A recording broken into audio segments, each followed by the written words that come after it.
Hi everyone. How are we going to bring about a change in the behavior of others? Let it be anybody.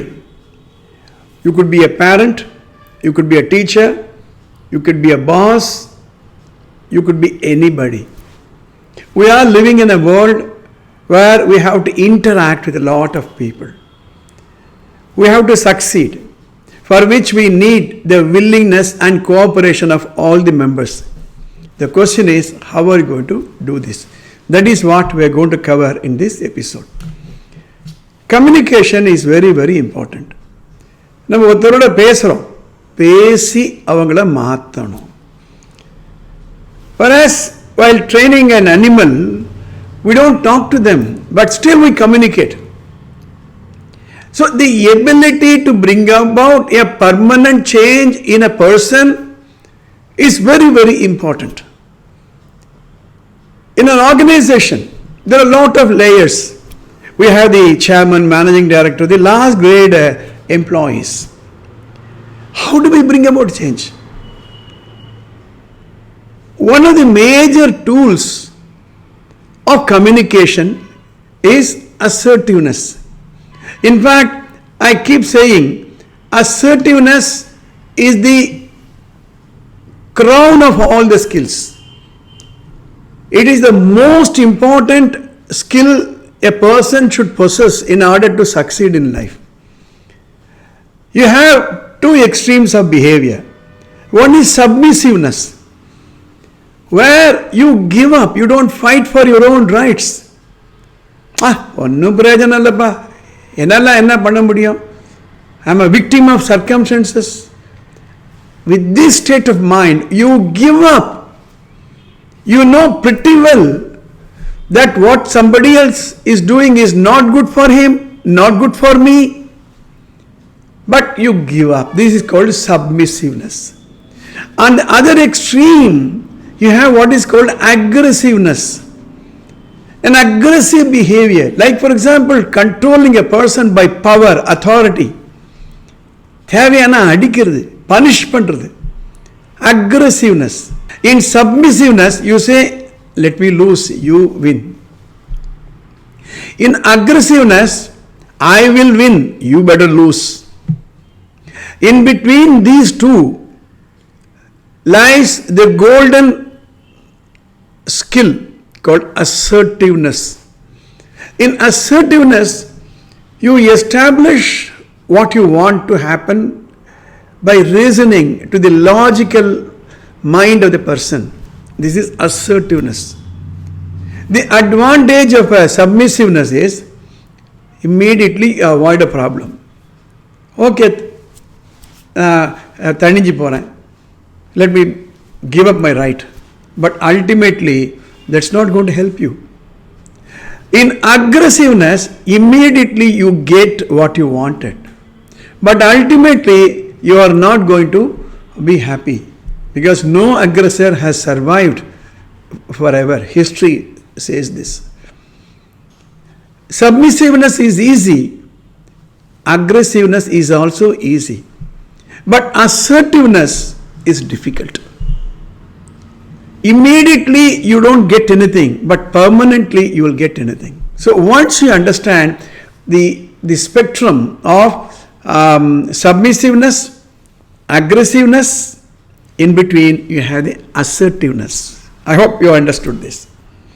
I'm going to give you a couple of ways how you assert yourself. The first way to assert is called basic assertion. In a basic assertion, you say what you want to happen.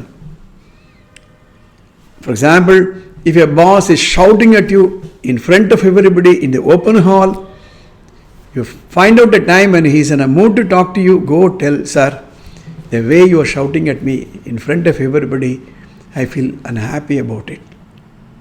Right? Similarly, if you are a parent, you want to make an assertion statement to your child, do this homework, then I will switch on the TV. Do this homework, I will switch on the TV. You tell the child, I don't like your shouting in the middle of the hall, disturbing everybody. Right? So, basic assertion. The second method is called empathetic assertion. This is what I have put here. Empathetic assertion. You know the word empathy. Empathy-na மற்றவங்க இடத்துல நம்ம நிறுத்தி பார்க்கிறது. Empathy. Put yourself in the shoes of the other person and think. So you can make a statement appreciating or understanding the behavior of that person and say, I appreciate, however. This is very, very important. Like for example, if your boss is not giving you enough time for a project, you know it is very, very difficult at a time when he is in a mood to listen to you, say, sir, I appreciate your time pressure. However, I have to do all this. So give me more time. I appreciate. In this, the word however is very, very important. Say this sentence to yourself and you will find yourself a difference. I appreciate the pressure on your time, sir, but I need to do this work. The same thing you say, I appreciate the pressure on your time, sir, however, all these things I have to do. This word empathetic assertion. If you are a parent, to a child you say, I appreciate that you want to watch the movie, however, tomorrow you have got the exam, your TV can wait, concentrate on your exam. This is called empathetic assertion. The third one is called negative feelings assertion. This is also called three-part assertion. You describe what is the behavior which need to be corrected. You tell the feeling that it triggers in you, and then you say what will be the result. To somebody you say, sir, you are shouting at me in the middle of the hall, makes me feel annoyed because my image is going down, or your image is going down. To the child you say, you are watching TV all the while, when there is an exam tomorrow morning, makes me feel irritated because you are going to score least mark. This is the negative feelings assertion. The fourth one is very, very important, discrepancy assertion. You point out a discrepancy between what should be happening and what is happening. To a boss you can say, or to a colleague you can say, you promised to pick me up at 4 o'clock, I waited for you, you are not come. Right? Or to a subordinate you can say, you promised to deliver this report at 10 o'clock in the morning, it is 1 in the afternoon, you are not given. Discrepancy. To the child you can say, I said I will allow you to go for the playground at 4 o'clock, it is 3:30 only, you are already out. It's not correct. This is called discrepancy assertion. The fifth one is very, very important, responsive assertion. In a responsive assertion, you allow the other person to respond. You can go to the boss and say, sir, you wanted the report on Monday morning. I've got all these things to do. Is it okay if I give it to you on Monday evening?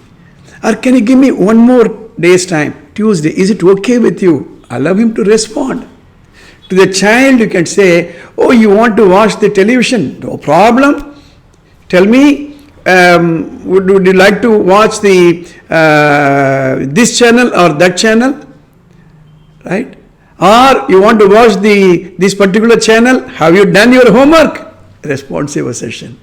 And last but not the least is consequential assertion. In a consequential assertion, you point out what will be the consequence of that behavior. Make him to realize.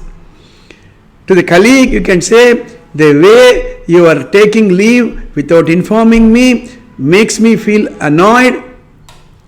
The office work is affected. It will affect your performance evaluation.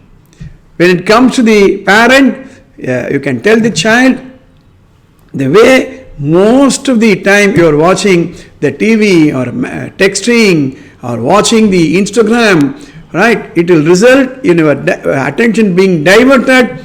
You will lose the attention and ultimately you will not be able to score well in your marks. So make a note of these 6 patterns of assertiveness. Experiment it. Write it down.